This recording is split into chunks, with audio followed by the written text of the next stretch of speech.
Doctor Shweta Singh ji. Radhe Radhe महाराज जी।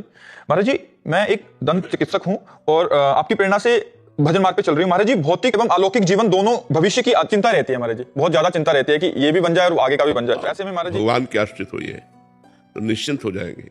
भगवान सर्वज्ञ है, सर्वशक्तिमान है और सर्वसुहृद है। सुहृद माने बहुत प्यार करने वाले हैं। आप लोग नहीं जानते हैं, भगवान बहुत प्यार करते हैं। प्यार की मूर्ति है, प्रेम की मूर्ति है। यदि हम अपने आप को भगवान के हवाले कर दें और भविष्य को भगवान के चरणों में समर्पित कर दें तो परिणाम भविष्य बड़ा उज्जवल होगा। भगवान मंगल भवन है। अगर हम भगवान से नहीं जुड़ते हैं तो फिर हमारे कर्म हम पर लागू होते हैं और कर्म के अनुसार हमारा उत्थान या पतन, सफलता या असफलता केवल कर्म के अनुसार होगी। कर्म हमारे असफल बनाने वाले हैं, लेकिन हम भगवान की शरण में हो गए तो अब कर्म नहीं, अब भगवान की कृपा हमें असफलता में भी सफलता दिला देगी, असफलता से भी सफलता दिला देगी। भगवान बहुत सामर्थ्यशाली है। उनकी सामर्थ्य पर अगर हम भरोसा कर लें और शरणागत हो जाएं तो हमारा जीवन निश्चिंत हो जाएगा, आनंदमय हो जाएगा, निर्भय हो जाएगा, शोक रहित हो जाएगा। इसीलिए खूब राधा नाम जप करो। नाम बार बार जप करो तो भगवान से अपनापन हो जाएगा और भगवान से अपनापन हो गया तो परलोक भी आपका बन जाएगा क्योंकि नाम जप कर रहे हो, और इस लोक में भी सुख सुविधा हो जाएगी क्योंकि आप नाम जप कर रहे हैं। जितने संसार की उच्च कोटि की सुख सुविधाएं हैं वो भगवान के दासों के चरणों में लुटती घूमती हैं। विश्वास मानिएगा, भगवान के दासों के चरणों में लुटती घूमती हैं। जिनकी आप खोज कर रहे हो, जिनकी चाह में आप बड़ा कष्ट सह रहे हो, फिर भी चाहें पूर्ति नहीं होती। अगर वही हम भगवान से जुड़ जाएं और भगवान से चाह करें तो ऐसी व्यवस्था कर देंगे, पूछो मत, आप निहाल हो जाओगे। बस भगवान से जुड़ो। भगवान हमारे हैं, हम भगवान के हैं, हम भगवान के अंश हैं। जब तक हम भगवान से नहीं जुड़ेंगे तो हमारी कर्म परंपरा ऐसी है कि वो हमको गिरा ही देगी, हमको नष्ट कर देगी। कर्म परंपरा बहुत विचित्र होती है, इसलिए हम भगवान का आश्रय लें जिससे हमारी कर्म परंपरा को नष्ट करके नया भाग्य, नई सफलता, नया जीवन दें। जैसे लोग बोलते हैं कि भविष्य के लिए सोच के रखना चाहिए। संसार में लोग बोलते हैं कि भविष्य के लिए सोच के रखना चाहिए कि कल तुम्हारा भविष्य कैसे होगा। तो हम क्या जाने भविष्य को, हम क्या जाने। भविष्य को सोच के नहीं रखना चाहिए, भविष्य को भगवान के चरणों में समर्पित कर देना चाहिए।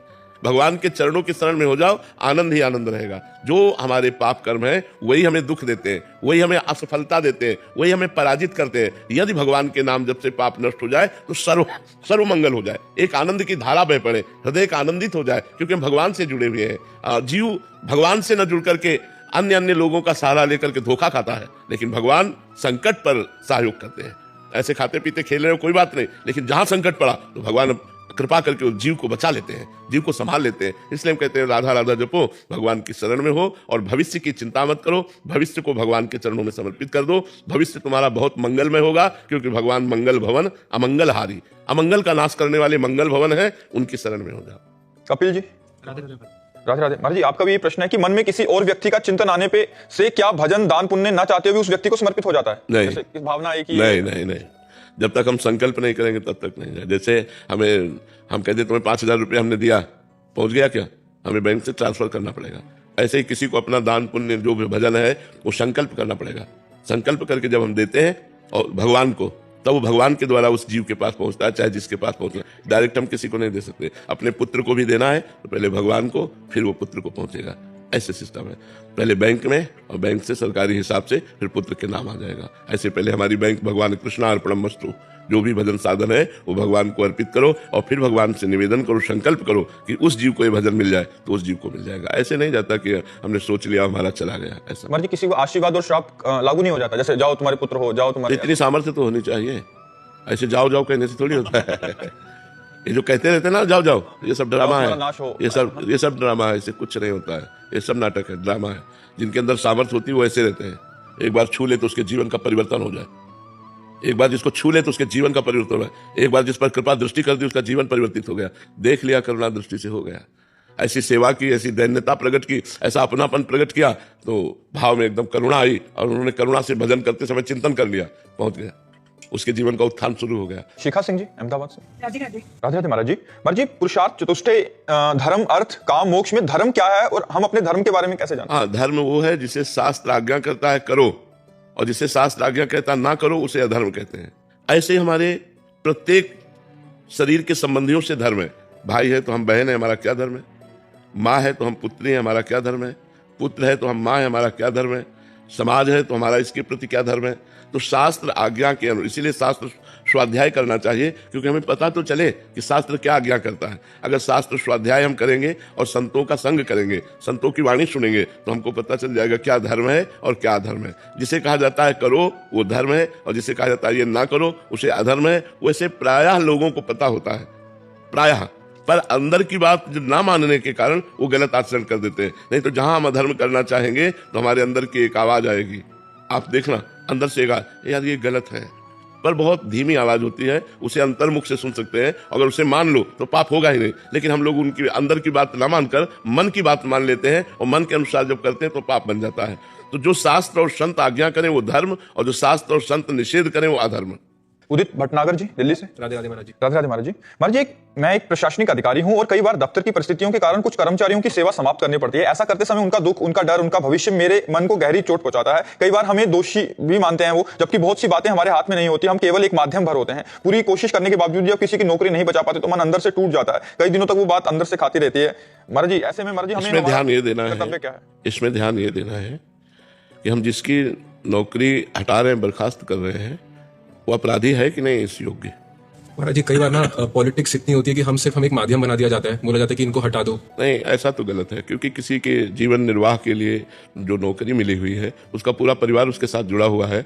आप केवल अपनी मनो अनुकूलता और प्रतिकूलता को देखकर नौकरी हटाने से आप भी दोषी उसमें पाए जाएंगे। भागवतिक कानून में आप ध्यान रखिए, मान लो आपसे बड़ा कोई अधिकारी आपको कह रहा है इनको हटा दीजिए, मेरे प्रतिकूल है, तो प्रतिकूलता और अनुकूलता मेरी नहीं देखनी, कानून की देखनी है, अधिकार की देखनी है। कई ऐसे सच्चे सेवक होते हैं जो अपने धर्म से विरुद्ध नहीं जाते, और यदि उनकी नौकरी हटा दोगे तो तुम्हारा प्रारब्ध बन जाएगा और तुम्हें भोगना पड़ेगा। फिर महाराज जी, जैसे कई बार ऊपर से जिस तरीके से ऑर्डर आते हैं, अगर हम नहीं ऐसा करेंगे तो आप सहित ऊपर का अपराधी बना जाएंगे। आप भी तो उसमें निमित्त बने ना, निमित्त तो आप भी बने ना। तो ऊपर वाला तो कर्ता, प्रेरक, अनुमोदन तीनों को बराबर दंड मिलता है। कर्ता जिसने किया, प्रेरक जिसने प्रेरणा की, अनुमोदन जिसने उसका सहयोग कर दिया। कई बार महाराज जी कोशिश करके भी नहीं बचा पाते। हाँ, तो ये अब देखो, ये मतलब ऐसा प्रारब्ध है कि आपको ऐसी जगह नियत किया गया है, लेकिन कई ऐसे होते हैं जो अपने कर्तव्य के पालन में दृढ़ होते हैं और अधिकारी जन उनसे रुष्ट हो जाते हैं और अधिकारी के अनुकूल नहीं चलते और उनकी नौकरी हटा दी गई, तो वो धर्मात्मा है, उनकी जो आपने दुख वृत्ति प्रकट की वो आपको भोगनी पड़ेगी, आपको और आपके बड़े अधिकारियों को भी। एक चीज और है महाराज जी, कई बार जैसे कंपनी लॉस में चल रही होती है तो वो बोलते हैं कि लोगों को हटाओ, तो वो भी एक पाप ही हुआ, या क्योंकि कंपनी अब ये दूसरा चैप्टर हो गया, वो चैप्टर अलग है। अब ये चैप्टर है कि हमारी क्षमता नहीं कि हम 500 आदमी रख सकें, अभी तक 500 आदमी रखा, अब हमें 300 आदमी का निर्वाह कर सकते हैं, अब वो बात अलग हो गई।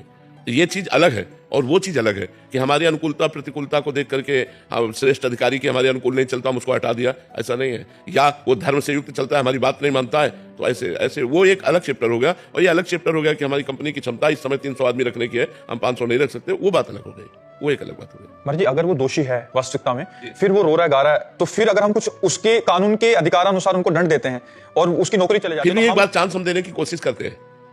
अगर गलती करता है तो पहली गलती में हमें उसको निष्कासित नहीं करना चाहिए, पहली गलती में हमें चांस देना चाहिए और उसे सावधान कर देना चाहिए। अपराध की कोटि कुछ ऐसी है कि उसको निकालना ही है, फिर तो निकाल देना चाहिए, फिर निकाल देना चाहिए। ऐसा नहीं कि छोटी सी गलती से उसको निकाल दें, वो एक अलग बात है। हाँ, बिल्कुल ठीक है जी। Lieutenant colonel Ajay Yadav ji. राधे राधे।